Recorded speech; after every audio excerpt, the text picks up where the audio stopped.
Welcome back to Good Morning LaLa. It is Endometriosis Awareness Month, and we have Dr. Iris Orbuch in the house to bring us enlightenment around this topic. We need some help. Yes. Thanks for having me. Thanks for having me back. Of course, it's such an important conversation, and that's why we're honored to be able to continue the conversation with you. So let's start from the very beginning, though. What is endometriosis? So endometriosis is a very common disease process that affects about 10% of women and causes a whole host of pretty common symptoms, such as painful periods, painful sex, a lot of gastrointestinal symptoms like constipation, diarrhea, painful bowel movements, a lot of urological symptoms, and infertility. 50% of what we call unexplained infertility is due to endometriosis. And it's so interesting, though, because these seem like common daily symptoms for a lot of women in my life, or even myself, that I've experienced. And I would never attribute it to something like that. So is there a turning point where a woman should know with her body, I need to go see a doctor about this, something is off? I think it's, it's known as sort of the invisible disease, meaning a woman is quite symptomatic. She goes to physicians, sometimes a gastroenterologist, a pediatrician if she's lucky as a teen, to start seeking out help, an internist, and all imaging is completely normal. So doctors typically will say there's nothing wrong with you. Your ultrasound's normal, your CT scan's normal, but you have to trust your gut. If you're in pain, if you can't function, if you can't wake up on a Monday like you were talking about and be happy and motivated and live your life to your fullest, you have to trust your gut and know that there's something wrong with you. And you have to find the answers. But at what age can this start? So it's probably, there's been studies that show that even fetuses, meaning, babies in their mom's womb, actually have endometriosis. So there's there's a genetic component, certainly if the mom or aunt, whether it's maternal line or paternal line, has endometriosis, that daughter has a 7 to 10-fold higher likelihood of having it. So my big push, teens and adolescents are my favorite population who I specialize in. If you're having debilitating cramps or painful periods, you're going to the nurse's office, 70% of teens with pretty painful periods actually have endometriosis. But the problem in this, in the United States, is that there's this lag from symptom onset to diagnosis, 10 to 12 years. To me, that's completely unacceptable that a woman has to go from doctor to doctor year after year after year, not living her life to her fullest. I mean, that's what life is. We want to live to our fullest. So take us there. So someone's having symptoms. They come in, they get diagnosed.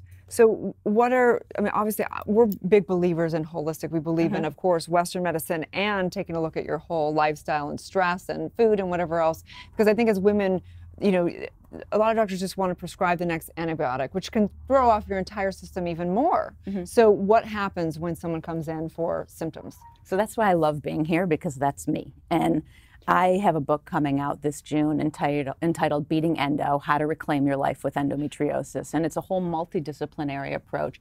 Endo is an inflammatory disorder that can set off everything. So yes, the proper treatment for endo is excision of endometriosis. That's a surgical procedure. That's what I specialize in. But you can't just do surgery, which is the cornerstone of treatment. I'm a big believer in eating well, anti-inflammatory, lifestyle, every lotion, cream that you're putting on your body, the cleaning products in your house, the fragrances that you're wearing, mindfulness, meditation. You really, head to toe, endo needs to be treated. And that's what my book is about. And a lot of viewers out there might be curious, though. You just said the lotions, the cleaners. How is that affecting our bodies in inflaming these symptoms? Right. So it's so fascinating because the different fragrances, whether it's like the fragrances or the parabens or the sodium lauryl sulfates, when we put them on our body and then it soaks into our bodies, our body actually recognizes it as a pseudoestrogen, meaning it looks like an estrogen, it acts like an estrogen, so it stimulates autoimmune disorders, which endo is one of them, or inflammatory disorders. So yeah, no fragrance. We hate to break the news to people. Go get the essential oils. The fragrance is terrible for you. And and so many lotions, and even if it just says natural, it's so. I love the EWG, the Environmental Working Group, that website. I live on it to figure out what are the products for my kids, what should they be bathing in, the cleaning products. Anytime I'm going to buy something, I look on the EWG.org. It's like been my go-to for the last almost 12 and a half years. Wow. So has that required an entire lifestyle change? It sounds like it requires pretty much of an overhaul, or at least a close study and close look at what it is that you're putting on your body, what it is you're putting in your body. Even for women without endo or whose kids don't have endo, I feel like this world that we're living in is so processed and it comes in a box that we really need to go back and kind of live more naturally. So I advocated just my whole house for my girls. I have 2 teenage daughters. As they're going through puberty, I think it's so important to live a really clean existence. Let's talk about probiotics, because I think that's one of the biggest things for women as far as keeping their whole, organism, if you will, in check, because it helps. It naturally is just a sustaining part of that. How do you think about? Tell us a little bit about what your thoughts are on that. Well, my girls and I start our morning with probiotics. However, there's many people who start with the probiotics, then they eat a box cereal. So it's like, with a plastic spoon and a plastic bowl. So you have to, it's better than nothing, but I feel like your whole life is, I feel women feel so good when they clean up their lives, meaning from the pro-inflammatory effects. It's interesting though, because recently this past year, all I hear about is inflammation, inflammatory disease, inflammation.